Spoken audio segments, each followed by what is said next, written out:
Hey guys, welcome back to my channel. Today I'm bringing you another new releases reading vlog and I'm really excited about it.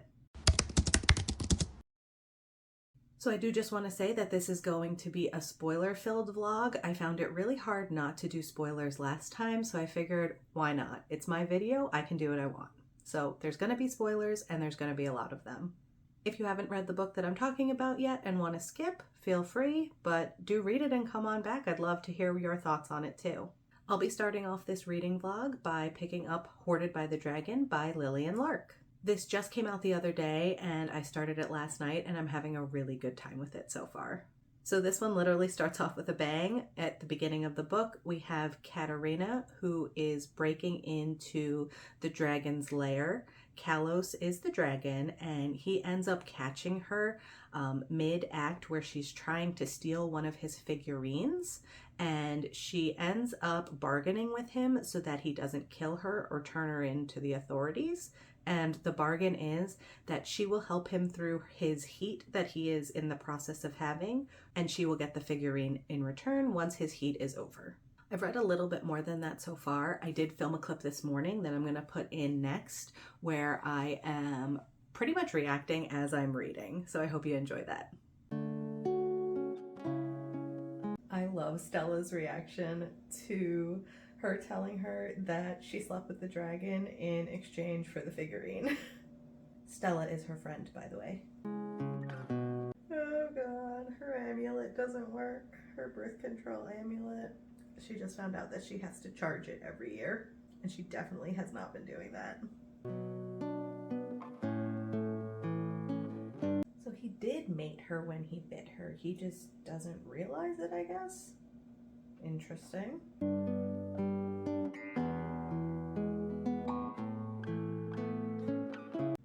Hey guys, so I'm back for a quick update. I am about 50% into the book right now and I'm having a really good time. So far it's been a really easy read, which has been great.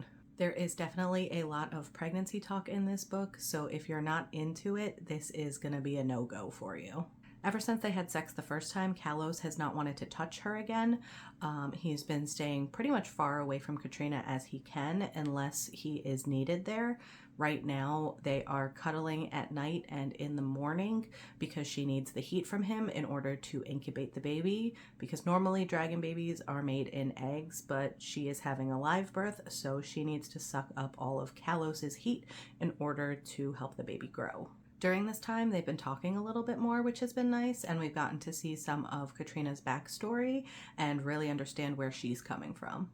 Kalos has been pretty standoffish.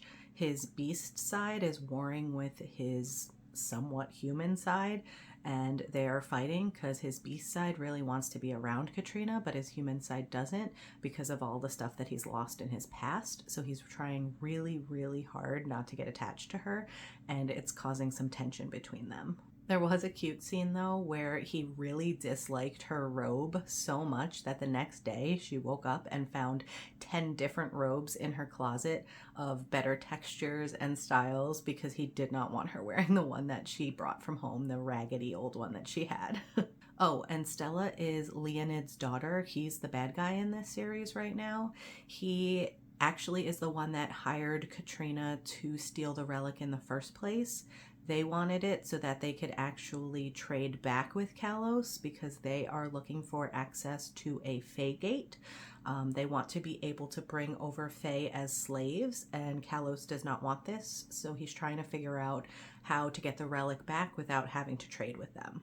Finding this out about Stella, though, causes Kalos to freak out, and he actually ends up calling Katrina his mate, which was really nice. So he's finally accepting that she is his mate, even though he thinks he can't mate with anybody anymore. And then actually, because of all of this Stella stuff, Kalos gets so angry and heated when Katrina steps in between them to save Stella. She ends up taking in all of the heat from Kalos, and the baby actually grows about 2 times in size, and she ends up looking even more pregnant than she previously was. And they do finally have sex again, so that was a fun scene.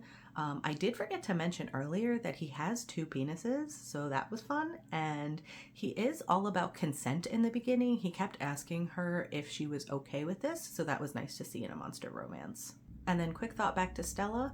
Her and Ben have a really tumultuous relationship. They do not like each other and can't stand each other. So I'm just really hoping that this leads into them getting together in the end, because I love a good enemies to lovers relationship. So that's all the thoughts I have right now. I'm really excited to see where this goes, and I will check back in with you hopefully once more before the book ends. If not, definitely when the book ends, and I'll let you know what I think. So I'm having a good time reading this one. I know I mentioned earlier about the time that he brought up her ratty old robe, and it does come back up again where he brings it up and he mentions that he personally thinks it might have been a courting gift for her now that he is kind of coming to terms with the fact that his dragon has mated her. So he's kind of putting all the things together that he's done for her, and he's like, I think this actually might be my mate now. So Kalos ends up taking her to the bathhouse where we see the Kraken from a previous book as well as his mate who runs the bathhouse.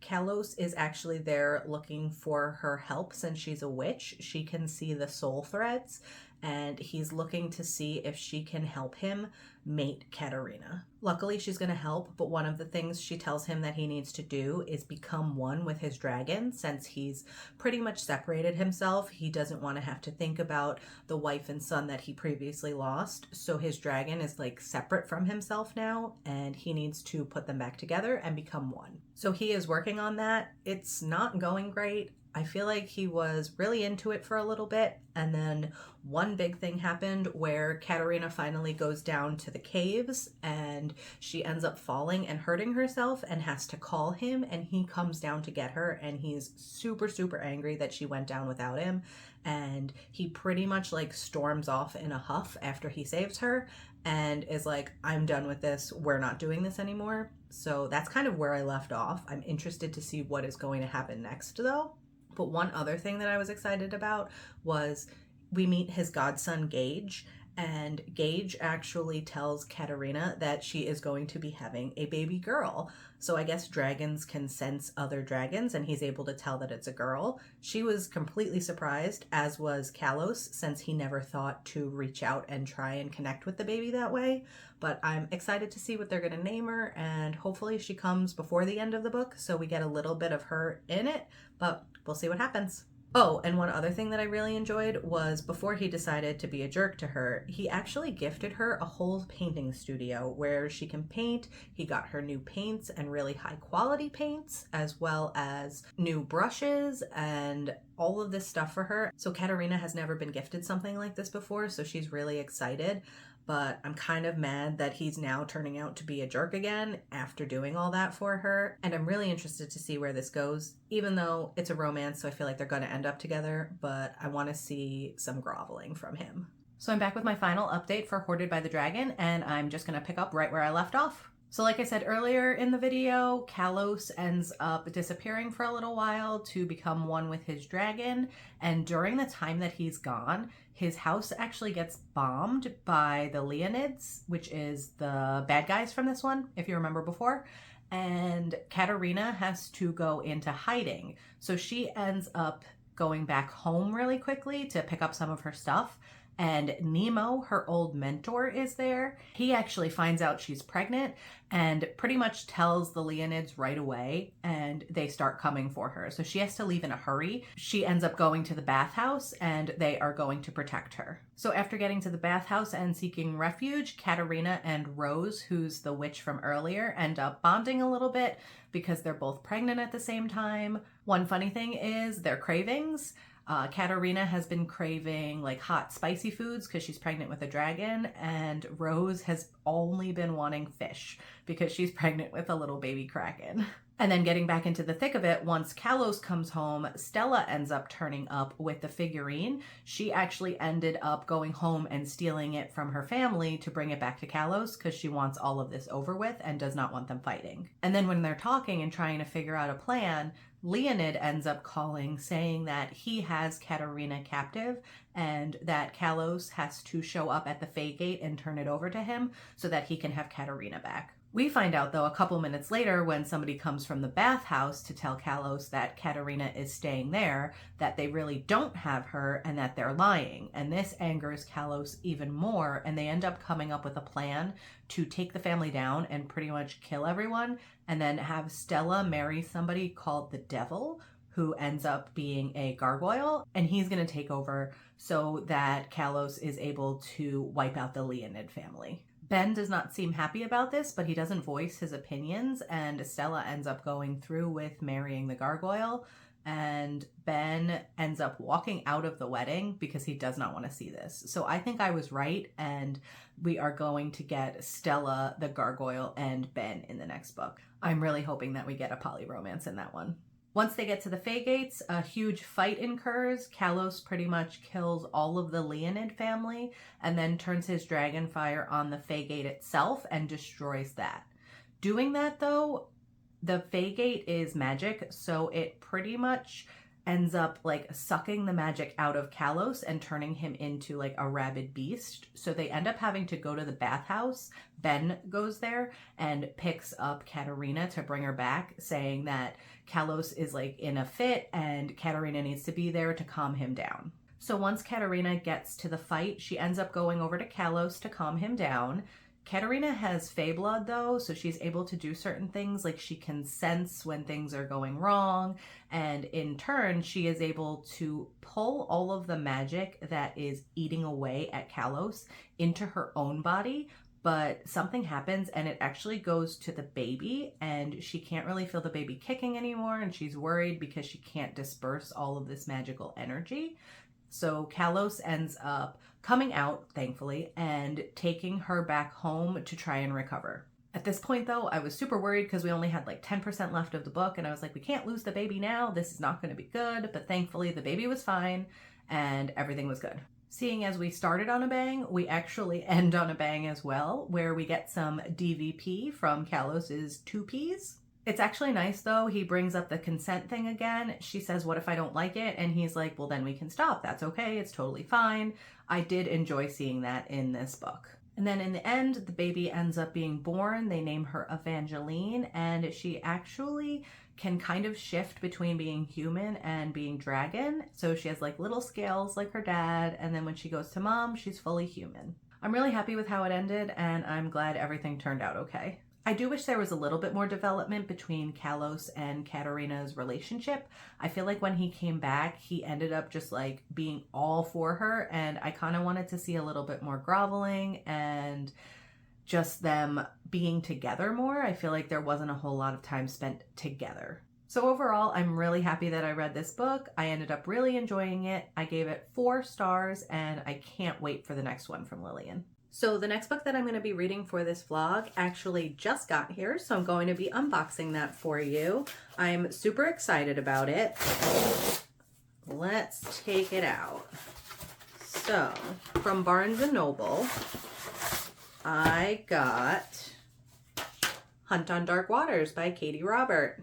So this is the Barnes & Noble Special Edition. It does have a different colorway on it, and I believe in the back it has some notes. Yeah, so it's like page 2 and then something that Katee wants to tell us about it. So I am really excited about this. Like I said, this is going to be the next book that I read for this vlog. I do have to pick up the novella that goes along with this, though. It's not directly tied to it, but it's in the same world and does have some of the characters in it, so I want to read that quickly before I pick this one up. But as soon as I pick this one up, I will come back and let you know what I'm thinking about it. Hey guys, so I am finally back. I took a little bit of a break between books. I know that I opened the book for you when I got it, and then I just did not get around to reading it. I don't know what happened. I think Iron Flame took over my life, and I just did not have time to read this book. But I started it last night. I'm like 94 pages in, and I'm having a good time so far. I notoriously do not like books set at sea, so this is actually going pretty well for me. There hasn't been a lot of at sea yet. So we open with Evelyn, our main character. She is a witch and she was dating a vampire.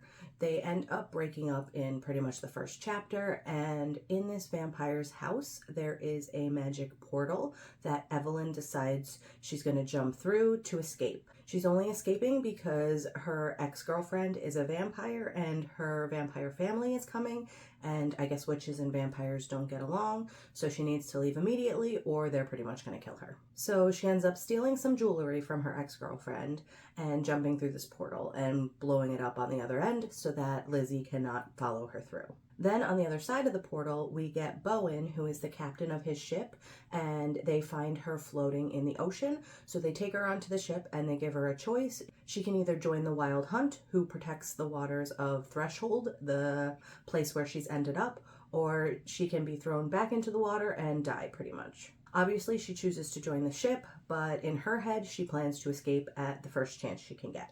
So like I said before, they are in the realm of Threshold. Threshold, I guess, is the realm between realms, and she jumped from her realm into here, and as do other monsters and people alike. The Wild Hunt, they have like a Welsh name that I cannot pronounce for the life of me, so I'm just going to be calling them the Wild Hunt. They protect Threshold, and they protect it from the monsters that come in and everything like that. So her first mission on this crew is, I guess there's a monster nearby that's wreaking havoc, and they are going there to save the town from the monster. There's a bad storm on the way, so they have to stop at port first, and the place that they are in, Bowen knows that she's going to try and escape. He just has this feeling. He's like, I can tell that she's going to try and escape here. But when anybody tries to escape the Wild Hunt, they are tracked down and killed, because this is not something that you can leave. So in Bowen's mind, if he goes out to the island first and hides and she comes to him, she is not actually trying to escape. He's trying to skirt the rules because he definitely has the hots for her so far. So obviously he doesn't want her to die, seeing as he likes her, and I'm kind of excited to see where that relationship goes, because he is grumpy and she is pretty much just a ball of energy. I wouldn't say sunshine necessarily though. So obviously she tries to escape the ship and runs directly into him. They have this huge whole conversation where he pretty much threatens her, saying that if you try to run, you will die. Nobody has ever escaped the Wild Hunt before, and I am just trying to protect you. And then after this conversation, she is pretty much resigned. She's going to go back with him. But the last thing she does is she grabs him, pulls him in, and kisses him. And that is actually where I left off.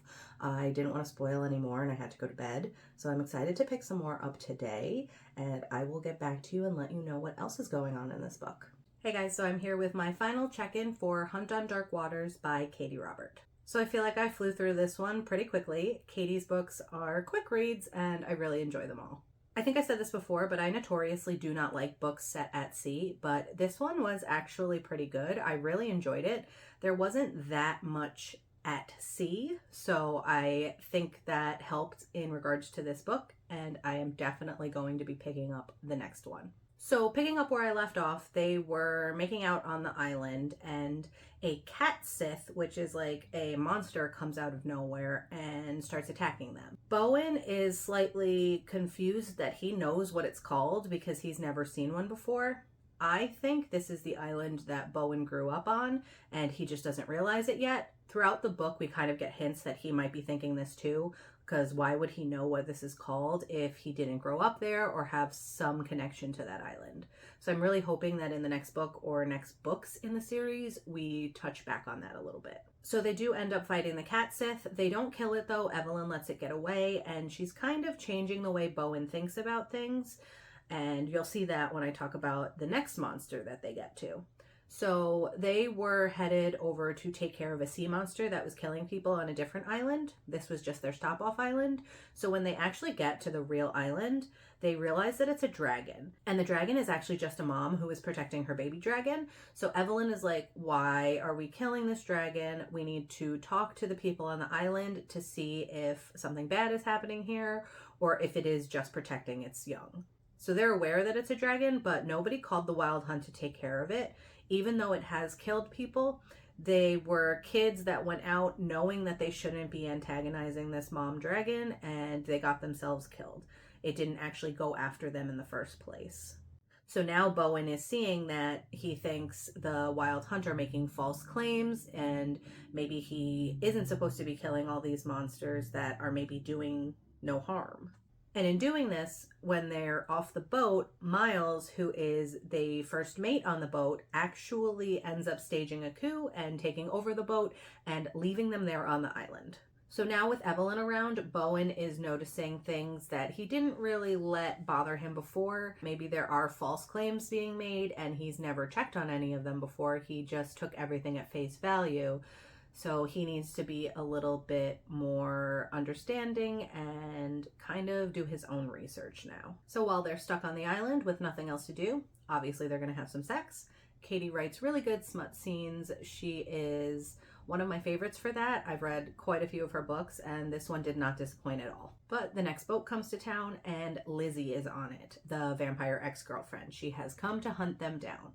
So they end up going the opposite direction and end up in a fight with Lizzie. So they fight a bit, and they manage to get away from Lizzie, and they go right back on to the next ship that has come. Bowen is not a fan of that captain, though, but that is their only escape, so he takes it and they leave right away. So the ship that they get onto is on its own mission. It is on a mission to kill some mermaids.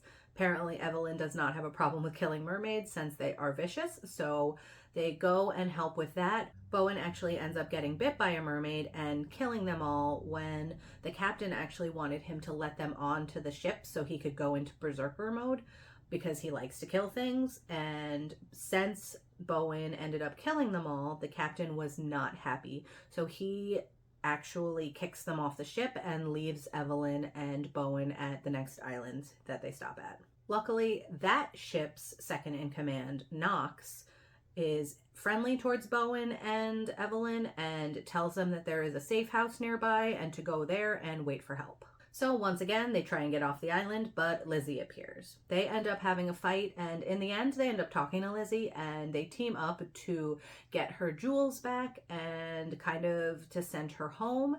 In teaming up, she has a whole conversation with Evelyn, and Evelyn actually decides to stay. She actually doesn't want to return anymore. She wants to stay with Bowen since they've started a relationship together. They decide to hop back onto that old ship with Knox and the berserker captain and end up killing the captain and the crew that does not agree with them and taking over the ship.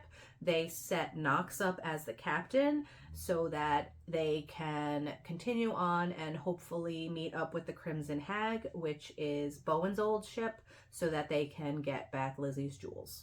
And then with the safe house, there's also a whole storyline where there are some of the Wild Hunt that are trying to protect people. So instead of conscripting them into service, they are sending them back to their realms. And I think Bowen and Evelyn are going to start helping out with that now. So like I said, Katee is one of my favorite authors. I am definitely going to be picking up the next one. This one had quite a few funny moments that I really enjoyed, and I can't wait to see what else she throws into this series. So I ended up giving this one a 4.5, and I can't wait to see what happens with the rest of the series. I will definitely be ordering the Barnes & Noble special edition of the second one as well. I really like what they did with the cover, and I can't wait to see what they do with the next cover. So just to recap, I read Hoarded by the Dragon by Lillian Lark and gave it 4 stars. And then I read Hunt on Dark Waters by Katee Robert and gave it 4.5 stars. But that's it for this vlog. If you liked it, please like and subscribe and comment down below. And I will be back next week with another video. Bye.